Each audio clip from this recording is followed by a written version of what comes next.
Hello, here we go, live to the planet. Gonna try to get Katie Huffman on here. Hopefully my sound works a little better than last week. I gotta elevate this thing. Jimmy Rig. Oh no! Uh-oh. Uh-oh. Okay, there we go. Well, that was awkward.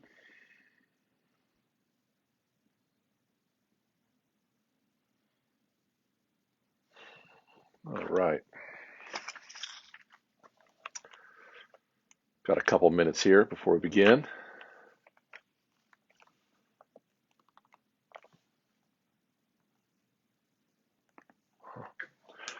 All right.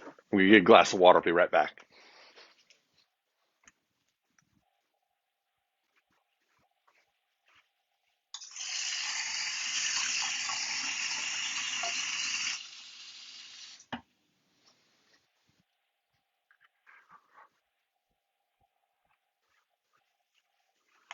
All right. Got two viewers here.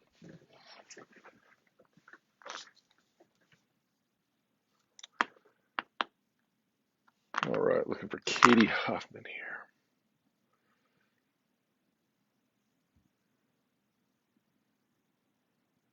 All right.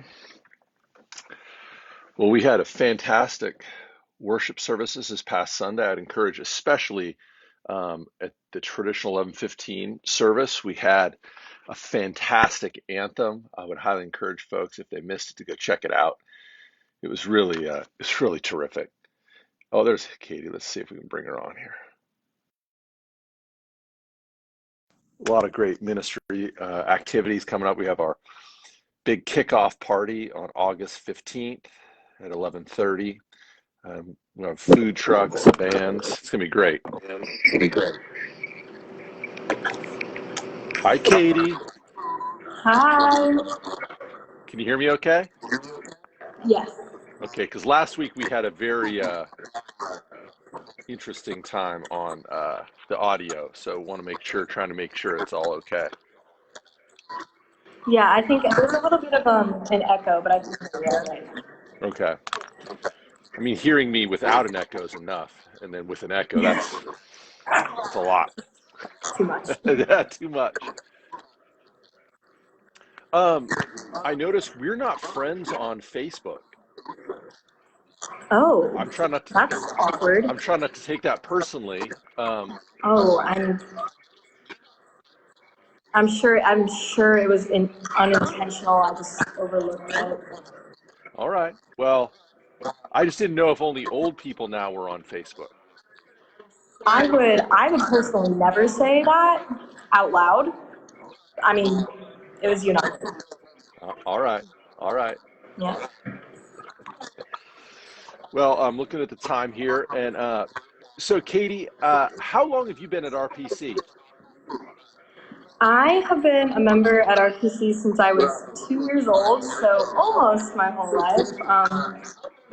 So I'm pretty familiar with everything here. Since two? Yes. Why weren't you here for the first 2 years of your life? You're gonna have to talk to my parents about that one. I don't really remember a lot before then, so All right. yeah. Well, it's a little suspicious. Sounds like you're blaming your parents for Uh, that. ooh, maybe that one's on them. How I'm did? sure if I had been on top of things, then I would have been here. But Yeah, I understand. Well, how are you serving this summer at RPC? so I'm the children's ministry intern, which means I get to hang out with the K through 5 and sometimes preschoolers, and really get to work on kind of the foundation of faith and building a community at that age, so that hopefully we get these kids to keep coming back and stay at our PC as they grow and get older. What has there been anything surprising that you've had to do this summer that you weren't expecting? That's a good question. Surprising, maybe not. There's been some challenges in doing all the normal children's ministry things in a COVID year, kind of this weird transition that we're in from COVID to normal.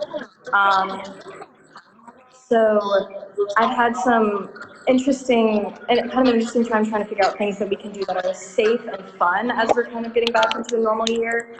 Um, like figuring out how to do things outside instead of inside, or doing an entirely masked, smaller VBS. Just some challenges that we're navigating, but it's been worth it, and it's really good to get these kids back into church and to see them kind of coming back to some normalcy. Okay. Now, a lot of people may not know this, but I've had a tough time scheduling you for this interview because you have a very important ministry we pulled you away from right now. What would you be doing usually if you weren't on this interview? So every Wednesday, starting at noon, we have a fourth and fifth grade Bible study, and it's called Word Wednesday because every week we pick a word or a series of words, and we dive into a Bible story related to that word, and we talk about what it means and how it connects with faith. So we just finished a series on honor. We talked about the word honor for 4 weeks, and we looked at First and Second Samuel.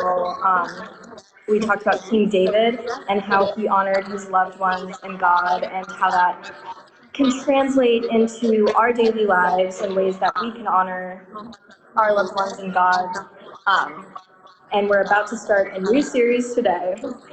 So that's our Wednesday activity. Well, that's cool. Well, thank Jeremiah for covering for you while you're doing Yes. this. Um, so I think it was Einstein who said, you should make things as simple as possible, but no simpler.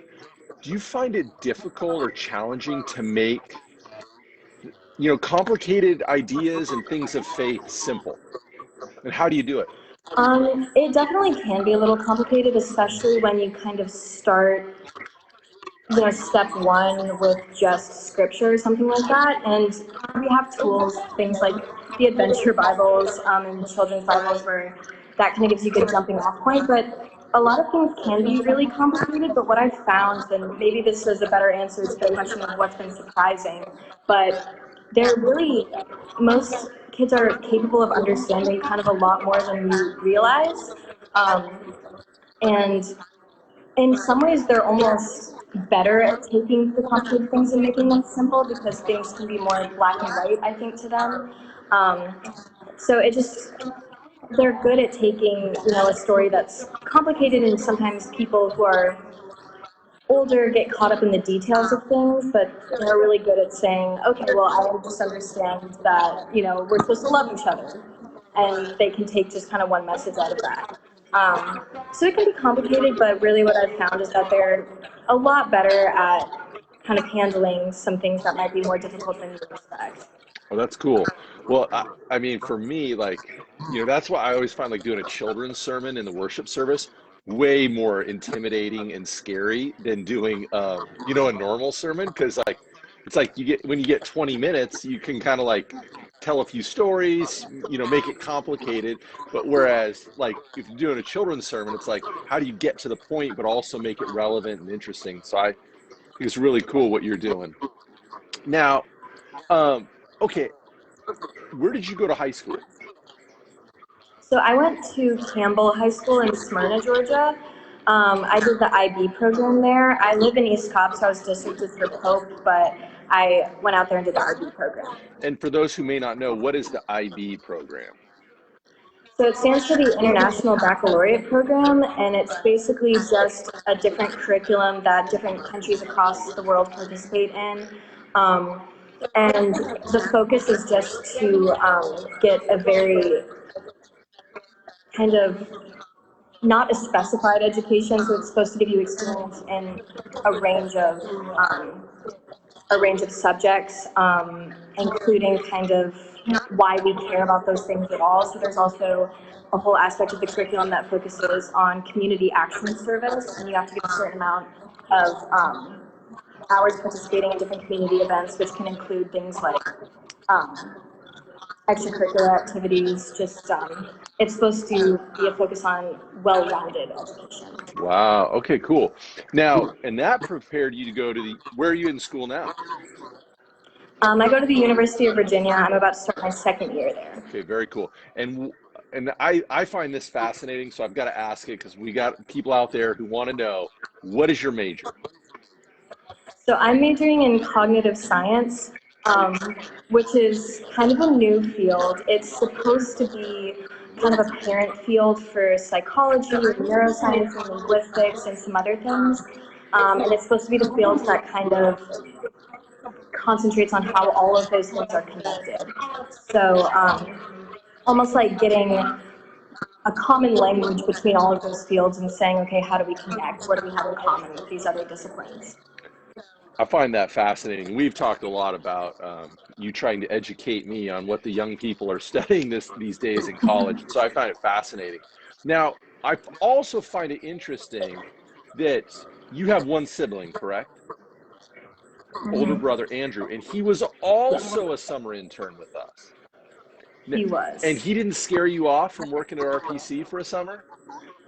He didn't scare me off at all. I'm actually, it probably led me more to do it because he talked about how rewarding a role like that can be. And he was the high school intern. So our responsibilities were a little bit different. Our experiences are obviously different. I was more interested in kind of working with younger kids and building that foundation, whereas he was more worried about, making sure that high schoolers are kind of prepared for all the different things that you deal with at that stage of life and kind of going into college and how to be prepared to live a faithful life in college. Um, but it was so cool to get to see him go through that, and I know that he really loved getting to build relationships with people at the church and the youth. So it was watching him do that definitely encouraged me to kind of see how I could give back at RPC. That's really cool. That's really cool. So if you had to like, as you're, let's imagine there are a bunch of parents listening to this, and they got some high schoolers that are thinking about going to college, or they're going to be soon to be college age young adults. What kind of advice would you give to parents about preparing young people in their faith commitments for the future? So I think the biggest piece of advice I could give is just that you have to be active in seeking out a community. I think a lot of kids, especially kind of in this area, they just grow up going to church because it's what their family did their whole life. So they never had to kind of make an active decision to follow God. It just kind of fell into their laps. You just grow up going to church and it just stays that way. So I think the biggest advice I would give is just be aware. It's not as hard as people think either. I think it's just that they're not prepared to have to go seek it out themselves. That you're going to have to look for a community and look for people that are going to encourage you to follow your faith and keep building your spirituality. Um, but just finding a community is key because even if you're not, super on top of going to church every single Sunday, even if that's really difficult for you. I know this past year, in my experience, having all these COVID guidelines and restrictions, it was really difficult to just get into a church service, but having a community of people that encouraged me to keep walking with God and praying and reading the Bible, things like that was key. Okay, so what do you think the challenges to the church are for the future from your vantage point? And Ooh. I'm talking, and maybe you want to say you could say what the challenges are to RPC, but you could also say to the church more broadly as well. Well, I mean, the biggest one right now is getting people back into church after so long of this weird in between. And I know it's kind of intimidating. Anytime, anytime you take a long break from something, it seems more and more daunting to get back into it. And then there's that additional component of anxiety with COVID in particular, this was such a strange, unique fear that a lot of people hadn't encountered before. So there's kind of additional anxiety on top of just um, the long stretch that it might have been for some people of taking a break from church and faith. Um, so that's just a huge issue, I think, probably facing everybody right now is kind of how to get people back into the habit, how to get people kind of to face that fear and to kind of take the first steps. Um, so that's definitely, that feels like the number one issue right now. Mhm. And then beyond that, it's like, how to continue to build. So what do we take? What lessons do we learn from COVID? What new things are we going to keep? What changes did we make that need to stay? How can we learn from this experience? Okay. Okay, cool. Because that's one of the questions and answers that I'm always very interested in as we kind of think about the future and think about how we can both minister to our older folks and our more mature folks, old folks like me, but also how we can reach out to the young people because soon enough the church will be in your hands, and that's sometimes you don't feel like it, but I remember when I was in Mm-hmm. 21, I was like, or whatever, 20 or whatever, and just thinking that was going to be so far in the future, and then it goes like that, and all of a sudden you're Right. here. Okay, so I know you're a big reader, you're a scholar, a student. What books have been important for your life? And they could be Christian, they or not, or they could be spiritual in nature, or just something else. Could be like yeah, your your car maintenance book. I don't know. You tell us. Right. So I've always been a big reader. As I got older and busier, it became more of like required reading for school, things that I had to do there. My favorite book is probably The Book Thief, which isn't necessarily a spiritual book, but it absolutely has elements of spirituality, I would say. It's a sad book, it's a hard book. Um, Another one that I really Oh, like, hold on. which Why'd you like The definitely, Book Thief? Why'd you like it? well, the way it's written, I think, is incredibly unique. The author does something. This isn't a spoiler, but the book is narrated by death, which is just such an interesting perspective. Um, and it's kind of, I love the way he chooses to make that kind of interesting choice, but then makes death a very approachable character. He's not intimidating or scary. The way he personifies death is really interesting. And then another one that I like that's definitely got more spiritual elements is the Poisonwood Bible, which kind of might seem a little strange because a lot of people look at that book as a criticism of Christianity and missionaries. The main character is a missionary, and it talks about his family and kind of some decisions he makes that really turn out kind of poorly for his family. But I wrote about that book actually in an admissions essay for UVA, and I wrote about how it challenged me as a Christian and it challenged my perspectives. Um, and it's another one that's kind of hard and you kind of have to wrestle with it a little bit, but I think it's good to gain a new perspective that people might not have. Okay, so those are some good recommendations. And you also love Marilyn Robinson's Gilead, correct? I do love Gilead. I need to get around to Home and Lila and the next ones in the series, but Marilyn Robinson is very talented and I really enjoyed reading Gilead. And who do you know that has a signed copy of Lila by Marilyn Robinson? I think, and I could be wrong here, but I feel like I remember that it was you that has a signed copy. The winner. That's awesome. So when you think about your future, okay, over the next 25 years, what do you want to accomplish? Or, and that could be you want to become a professional women's soccer player. You want to, travel around the world. What is your kind of hopes and dreams for the future?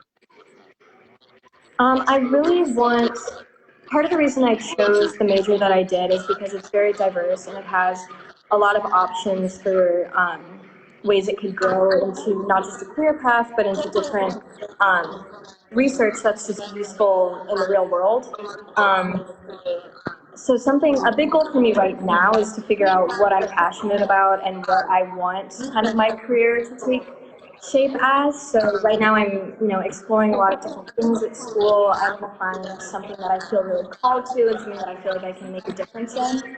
Um, I say that's probably my biggest goal right now. I'm still figuring everything out. I just did 1 year of college, and I kind of want to see what my place is going to be there. So that's a big goal right now. Hmm. Sure, I think that's awesome. I think it's awesome. Um, so, how many weeks do you have left here at RPC? I have about, I think it's like 3 or 4 weeks. I go back to school early mid August. Good. Well, good thing your parents are still here, so we hope to see you again Oh yeah. for many summers as you continue your journey through school. Well, Katie, I want to say thank you so much for taking time away from your ministry on Wednesdays at noon for the Word Meetup, and thank you for sharing your journey with us, your passions.